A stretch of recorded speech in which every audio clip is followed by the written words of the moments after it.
As you can see from my jacket here, it's turned chilly where I am. In my last video, I talked to you a little bit about what I do as an astrologer, and I talked to you about the the importance of having some self-confidence and making your own decisions, and that no matter who, excuse me, no matter who or what you rely on as a tool to help you make decisions or as input for expert advice. I mean, I'll talk to electricians, chemists, etc. You know, if I have that kind of an issue going on, they have a lot more experience, a lot more training. I mean, it may be that I don't agree with them in the end, but in most cases, hey, they're the experts. Sure, I use experts. Everybody uses experts.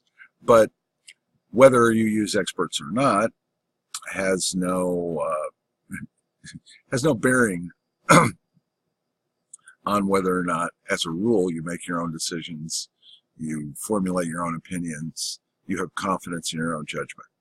I had trouble with my judgment for a long time. There are areas where I rely on my judgment quite strongly. There are other areas where, you know, I have to think about it a little bit, you know. But, well, that reminds me of a point that was made in one of my, in a presentation by one of the marketers that I follow, actually whose program I'm in. He says, perfection is the enemy of performance. We never have absolutely complete information. We never have an absolutely perfect thing in the end. It doesn't matter if it's a presentation or a piece of art or a piece of furniture or a house that we live in. It'll never be perfect. But that's fine, because all these things are actually works in progress. They're becoming, just like you are becoming, just like I am becoming. If you decide to try and wait until you have everything perfect, you will probably never do anything, or at least never accomplish anything. You'll spend a lot of time tweaking and trying to bring it into line, but you won't quite get there. It's perfection. One of the biggest problems with perfection is that should you, by some small miracle, attain perfection, there's nowhere to go from there. Perfection, by definition, is the best. It's perfect. It's complete. It's, no loose ends. Nothing missed. Nothing that's not accounted for. You'll never get there. But should you, by some miracle, and perfection does seem to take miracles, there's nowhere to go but down from there. I mean, it's like a roller coaster, you reach the top, well, you can go higher? No, not really. You go down. So a perfect piece is a static piece.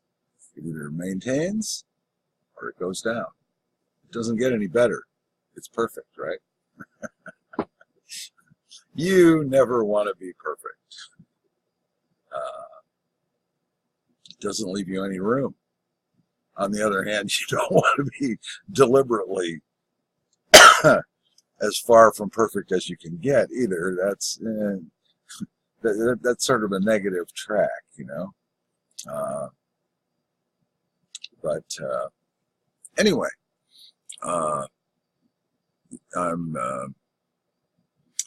we have been working on these things. I'm sort of continuing my interlude at this point.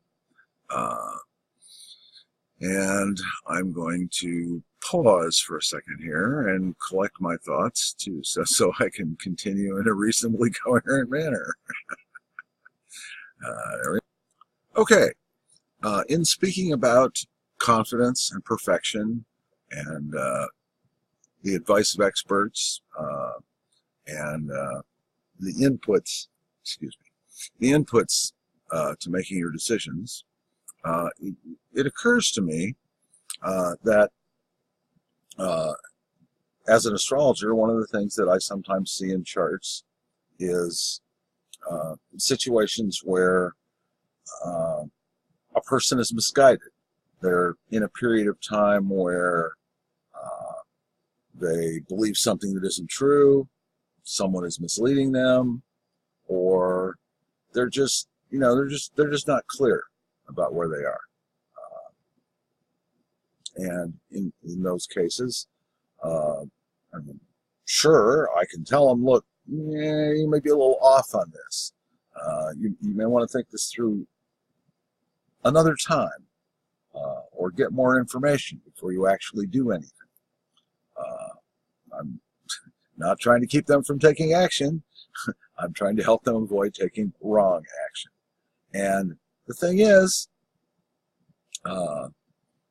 hopefully, in cases where I have, good clients, folks who make an effort to think for themselves and are willing to go back over their process of their decision-making process before they commit to action. Sometimes I can help them avoid unpleasant things. On the other hand, they don't want, if they decide that, well, they're in the grip of their misguided notion or external influence, and they just, they don't want to consider any other possibility. That's fine. That's their option. But events will prove to them what the case actually is. You can extreme example. You can believe that you have mastered the psychic ability to walk through walls. And you may ask, probably you won't, you can probably just assume you can do it, but you may ask your astrologer or some other individual that you think usually gives you good advice, and they'll look at the situation and they'll say, well, this probably won't work. And if you're really firmly in the grip of the idea, you're going to say, oh, you're full of it. Of course it'll work. And then, with confidence, determination, and certainty, you walk into the wall. See you in the ER, Reality will show you that, well, maybe you were wrong about that. There are things that are not anywhere near as extreme that come up here and there in life. And, if you get advice and it's good advice, hopefully it will also include some insights for you to see where your thinking might be off a little bit. I have a large collection of mistakes, yes, from my life so far. But I also have a large collection of correct decisions. So, the biggest insurance against making wrong decisions is to reconsider your information and your plan before you put it into action. Just kind of, go through it and say, well, assuming this is correct, might not be. Sometimes you can be very successful in spite of mistaken assumptions. I'll give you a good example of that from my specialty, from astrology. Initially, astrology was kind of organized by the Greeks. When astrology came to them, it was mostly omen lore. In other words, somebody would say, "Oh, well, I see that bird over there, or I see that star tonight. That means something. That's an omen." And consequently, sometimes things would happen, and they would make notes of that, and go from there. The Greeks said, "Well, this stuff needs to be more organized," and they organized it. Now, they made some assumptions that proved to be wrong later, much later, although people ask questions from time to time along the way, but still, much later. One of those assumptions was that the Earth doesn't appear to move. It must be the center of everything. Gravity, well, they didn't really have a concept for gravity, but they noticed that everything fell towards the center of the Earth. They said, well, if this is what attracts everything else, it must be the center of everything, right? Well, it's not. It goes around the sun, turns around on its axis. They did know it was round. They knew that. They figured that out pretty early on. But they were wrong about it being the center, and they were also wrong about it being the only place that had gravity. However, there's a tremendous amount of stuff: geometry, optics, astrology, even astronomy to a large extent, philosophy. There's a huge amount of stuff. All kinds of trade, various kinds of. I mean, they were dynamite sculptors, but they were wrong about a couple of basic things. Although, it didn't matter. I mean, you can make some wrong assumptions, working hypothesis, you might say, about the nature of things, and provided you don't get to a point where there's where a conflict comes up, where something develops in what you're doing that brings into question whether or not this assumption is reliable, then hey, it works. And the way most folks deal with that nowadays, and the way most intelligent folks and folks who were, more or less deep thinkers dealt with it historically, is treat it as a working hypothesis. It's like, okay, we'll use this idea as long as it holds. If we get, conflicting information coming up from our environment, from what we encounter in reality, then we'll have to rethink it. And a lot of times, that's the case. With many of the things that we do, many of the assumptions that we make, like it or not, most of our positions, most of our ideas that we use to deal with the world and even deal with ourselves to a large extent, they're assumptions. They're generally things that we don't see any contradictory evidence in our experience, and they help us make sense out of a lot of what we see. So until and unless they fail, or there's a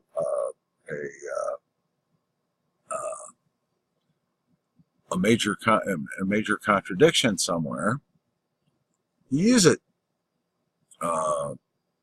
But everything, almost everything, depends on opinions. And that's one of the things that I have to tell you about logic, is that logic can be an excellent way to go wrong with confidence. I'm not saying that logic is a bad thing. I'm not saying we should be illogical or irrational. No, no, no. What I am saying is that logic depends on our assumptions. And we can never really be absolutely sure about all of our assumptions, or sometimes any of them. But, you know, to proceed, we have to make certain assumptions. If we don't make the assumption, then we can't put things together. Example. This is the, sorry, I'm getting a little vague on this. Example. Okay. Let's say you want to build a house in a certain spot. Well, you can start working on the plans. There are a couple of things you're assuming when you start working on the plans. One is that you'll be able to purchase the property.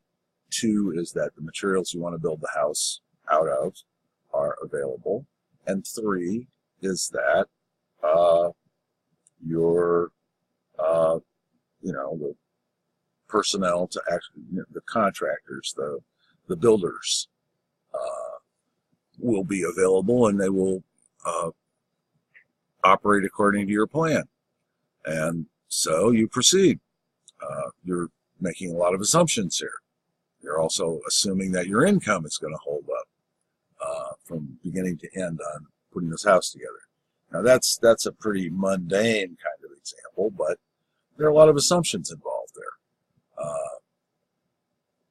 I mean, there are other situations where it's a little clearer that the assumptions affect a lot of things.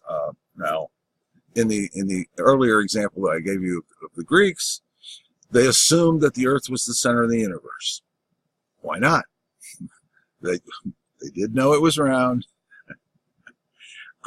and they did know quite a few other things about it, but because they didn't really understand the concept of gravity, however, they did know that everything fell toward the center. It was kind of a mysterious force to them. So they proceeded on the assumption that, hey, this is the center. And they went on from there. It worked for them for a long time. We later discovered that, well, yeah, and there were even people here and there throughout history who said, well, yeah, it doesn't, yeah, maybe not, you know, maybe the sun is the center. And eventually it proved that the sun is the center. And it made a number of things easier for us to understand and make more sense, treating the sun as the center. But at the same time, we live on the earth. We don't live on the sun. So in a certain sense, in a certain psychological sense, certainly in a biological sense, and some would say in a spiritual sense, the earth is our center, it's our home. It's the point from which we see and experience everything else. However, to make the astronomy work correctly, and to understand the astronomical neighborhood, we have to recognize that the sun is the center, and that we circle the sun, which is part of why we have seasons in the hemispheres, in the temperate hemispheres. Around the equator, yeah, we don't have a whole lot of seasons. Down in the tropics, stays warm most of the time. Sometimes when the whole planet cools, though, hey, the areas around the equator cool a little bit too. So to to have a better understanding of the seasons, it helps to understand that we circle the sun.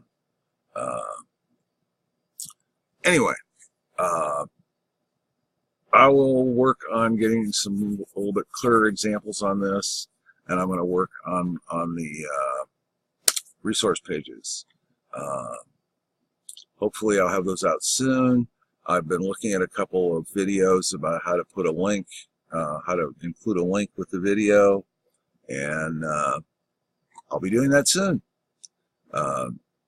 Stay tuned. Have a great night. Or, well, day, whatever it is where you are. And the jacket, well, it's turned cold. It's fall here. Have a great night.